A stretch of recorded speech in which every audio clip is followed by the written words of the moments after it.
এই বিয়ে হবে না। বিয়াদব মেয়ে, মুরব্বীর এখানে কথা বলতেছে, তার মাঝখানে কেন তুমি কথা বললে? আমি তো বললাম যে এই বিয়ে হবে না। এই মেয়ে, কে তুমি? কথা হচ্ছে মুরব্বীদের মধ্যে, আর ভাইয়া তো রাজি হয়েছে সবকিছুতে, আর তুমি মাঝখান থেকে বলছো বিয়ে হবে না। তুমি বলার কে? শুনুন, আমি তো বললাম আমি যেই হই না কেন সেটা আপনাদের জানার দরকার নেই। আমার ক্লিয়ার কথা, এই বিয়ে হবে না মানে হবে না। আহা ভাইজান, এটা আপনি কারে লয়ে আইছে? শুভ কাজটা শুরু হওয়ার আগে তো বাধা পড়ে গেল। আচ্ছা, একটা ব্যাপার আপনি বুঝেন, এই যুগে কি টাকা ছাড়া বিয়ে শাদী হয়? এই যে আমি আমার বউডারে যে বিয়ে করছি, আমারে শ্বশুর বাড়ির থেকে 5 লক্ষ টাকা নগদ দিছে, আরো 2 ভরি গয়না দিছে। আর আমার ছোট ভাই মাশাল্লাহ দেখতে শুনতে তো আমার চেয়ে অনেক ভালো। ওর তো যৌতুক 10 লাখ টাকা হওয়ার কথা, কিন্তু আপনার চেহারা সুরত দেখেই বুঝছি আপনি একটা কামলার ঘরের সন্তান। এই 10 লাখ টাকা আপনার কিডনি বেচ লইব না। আর মা যেহেতু পছন্দ করছে, এই জন্য মায়ের কথা বিবেচনা কইরা এই 5 লাখ টাকাতে রাজি হয়ে গেছি। দেখেন, আমি হইলাম একটা বনেদি বংশের মেয়ে। আমার স্বামী যখন আমাকে বিয়ে করে নিয়ে আসে, এই যে 5 লাখ টাকা যৌতুক দিল আমার বাপ ভাই, 2 ভরি গয়না দিল, আরও প্রতিনিয়ত দিতেই থাকে। আর আমার শ্বশুর বাড়িটা কি দেখছেন আপনি? এত বনেদি পরিবারে বিয়ে দিতে গেলে খালি হাতে কি বিয়ে হয় নাকি? আমার শাশুড়ি তো আর যৌতুক চায় নাই, জাস্ট বিয়ের উপহার হিসেবে এই সামান্য টাকাটুকু চাইছি। এইটুকু টাকা যদি আপনারা আমার শাশুড়িকে দিতে না পারেন, তাইলে আর বিয়ে শাদী কি করে হয় বলো? ব্যাস, আপনারা অনেক বলেছেন। এতক্ষণ শুধুমাত্র আপনারাই বলছেন। 2 ঘন্টা যাবত আপনারা বকবক বকবক করেই যাচ্ছেন। এখানে নাক গলার মতো তুই কে? বল তুই কে? আমি কে জানতে চান? দেখতে চান আমি কে? দাঁড়ান।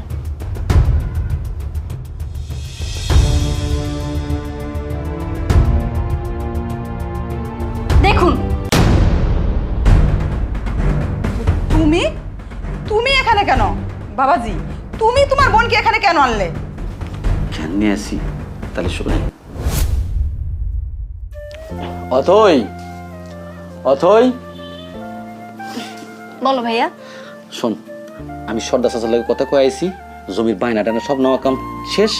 এখন শুধুমাত্র ছেলের বাড়িতে যাবো, ছেলের দেখবো, ছেলের মার সাথে কথা বইলা একদম পাকাপোক্ত করে আসবো। তুমি কি বলতে চাচ্ছ ভাইয়া?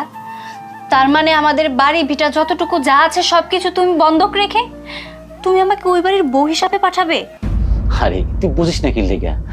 তুই তো আমার ছোট বোন, তুই তো আমার কলিজা। আমার বোনটা সুখী থাক, শান্তি থাক, এরই তো আমি চাই। সারা জীবন তুই যা চাইছিস তাই দিছি। আর কয়দিন মান বাঁচবো, মরার আগে যদি আমার বোনটা একটু সুখ দেখে যেতে পারি, এরই তো আমার বড় সুখ। শোন, তুই কোনো কথা কবি না, তুই বাড়ি ঘর দেশে রাখে, আমি যাবো আর আসবো। আমিও যাবো তোমার সাথে। কি কইতেছিস তুই? তুই যাবি মানে? আরে দুদিন পর তো বিয়ে হইব, ওই বাড়িতে তুই গেলে বাড়িতে মানুষ মান থাকবো নাকি? দেখ, আমরা গরিব মানুষ, আমাকে এই একটাই সম্বল আছে, মান সম্মান। এই মান সম্মান যাওয়া যাইবো না। তোরে কি আমি এইভাবে মানুষ করছি? আদব কায়দা শিখাইছি তোরে আমি, কিভাবে কি করতেও না করতেও তোর ভালো জ্ঞান আছে। দেখ বোন, তুই বাড়িতে থাক, আমি যাবো। আর আমি পাগলামি করছি না, আমি যেটা বলছি একদম ঠিক বলছি। আমি যাব তোমার সাথে। আর তাছাড়া ওই বাড়িতে গিয়ে সবকিছু তোমাকে নিজের চোখে আমি দেখাবো যে ওই মানুষগুলো আসলে মানুষ না, মানুষ রূপে অমানুষ। তারা শুধুমাত্র আমাকে বউ হিসাবে ওই বাড়িতে চায় না, তারা চায় আমার ভাইয়ের যতটুকু যা সয় সম্পত্তি আছে সবকিছু বিক্রি করে তারা টাকা চায়। মানে তারা যৌতুকের বিনিময়ে আমাকে ওই বাড়ির বউ বানাতে চায়। কিন্তু আমি তো সেটা হতে দিতে পারি না। তাই আমি ওই বাড়িতে যাব, আর আমি ছদ্মবেশে যাব। তাই আমি তোমাকে চোখে আঙুল দিয়ে দেখাবো যে তারা মানুষ হিসাবে কেমন। আসলে তারা বউ চায় নাকি টাকা চায় সেটাই আমি তোমাকে দেখাবো। তুমি আর একটা কথাও বানাবে না, আমি তোমার সাথে যাব। তুমি থাকো, আমি রেডি হয়ে আসি। অথই, কি এবার সবকিছু ক্লিয়ার হয়েছে আপনাদের? সবকিছু বোঝাতে পেরেছি আমরা? আমার মনে হয় আমি বোঝাতে পারিনি, আপনাদের আরেকটু ক্লিয়ার করে বোঝাতে হবে। আপনারা না আসলে মানুষ না। আপনাদের টাকা পয়সা গাড়ি বাড়ি সব কিছুই আছে, কিন্তু আপনাদের মনুষ্যত্ব নেই। আপনাদের মনটা না জাস্ট এইটুকুনি। আমি শুনেছি যারা বড়লোক হয় তাদের মনটাও নাকি অনেক বিশাল হয়, কিন্তু আপনাদের দেখে এটাই বুঝলাম যে আপনাদের মন জাস্ট এইটুকু, আপনাদের কোনো মনুষ্যত্ব নেই। এই যে আন্টি, আপনাকে একটা কথা বলি, আপনি আমাদের বাড়িতে গিয়েছিলেন বিয়ের প্রস্তাব নিয়ে। আপনি আমার ভাইকে বলেছেন যে আপনার ছেলের সাথে যদি আমার বিয়ে হয় তাহলে আমার ভাইকে নাকি 5 লক্ষ টাকা যৌতুক দিতে হবে। আপনারা একটা জিনিস কোনোভাবেই চিন্তা করলেন না যে এই মানুষটার কাছে আপনারা 5 লক্ষ টাকা যৌতুক চেয়েছেন, আদৌ সেই মানুষটা 5 লক্ষ টাকা যৌতুক দিতে পারবে কি পারবে না? আপনারা কিন্তু আমাদের বাড়িতে গিয়ে সব কিছুই দেখেছেন। আমরা মধ্যবিত্ত পরিবারে বসবাস করি, নুন আনতে পান্তা ফুরোয় আমাদের। আমার ভাই খুব কষ্ট করে আমাকে মানুষ করেছে। এই যে এত বড় হয়েছি না, এই সব কিছুর পেছনে আমার বড় ভাইয়ের অবদান আছে। মা বাবা মারা যাওয়ার পর থেকে ভাই আমাকে খুব কষ্টে লালন পালন করেছে, আমাকে শিক্ষিত করেছে, নিজে না খাইয়ে আমাকে খাইয়েছে। এই যে আমাদের ছোট্ট বাড়িটা দেখলেন, সেই বাড়িটা আমার ভাই খুব কষ্ট করে যত্ন সহকারে বানিয়েছে। আপনারা ওই বাড়ি থেকে আসার পর আমার ভাই আমাকে বলে যে আমি তোকে ওই ঘরেই বিয়ে দিব, আমার জায়গা সম্পত্তি বাড়ি ভিটা যা আছে সব বিক্রি করে দিব। আপনারা একটাবারও চিন্তা করেননি ওই বাড়িটা যদি আমার ভাই বিক্রি করে দিয়ে এই রাজমহলে আমাকে বউ হিসাবে পাঠায়, তাহলে হয়তো আমি সুখে থাকতে পারবো। কিন্তু আমার ভাই সুখে থাকতে পারবে না। আমার ভাইকে রাস্তায় নামতে হবে, আর আমি আমার ভাইয়ের বোন হয়ে সেটা কোনো মতেই সহ্য করতে পারবো না। আমি আমার ভাইকে যথেষ্ট ভালোবাসি, আমি চাই না আমার সুখের জন্য আমার ভাই কষ্ট পাক।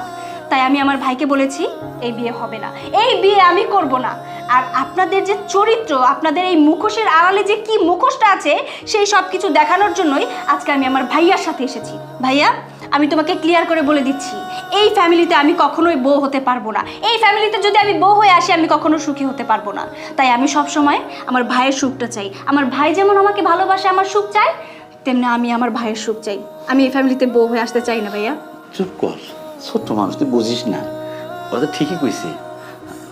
মা, আপনি কিছু মনে করেন না, ছোট্ট মানুষ তো, সেই ছোট্টবেলা থেকে আদর করছি তো, একটু বেশি কথা কয়ে হালাইছে। আপনি কিছু মনে করেন না।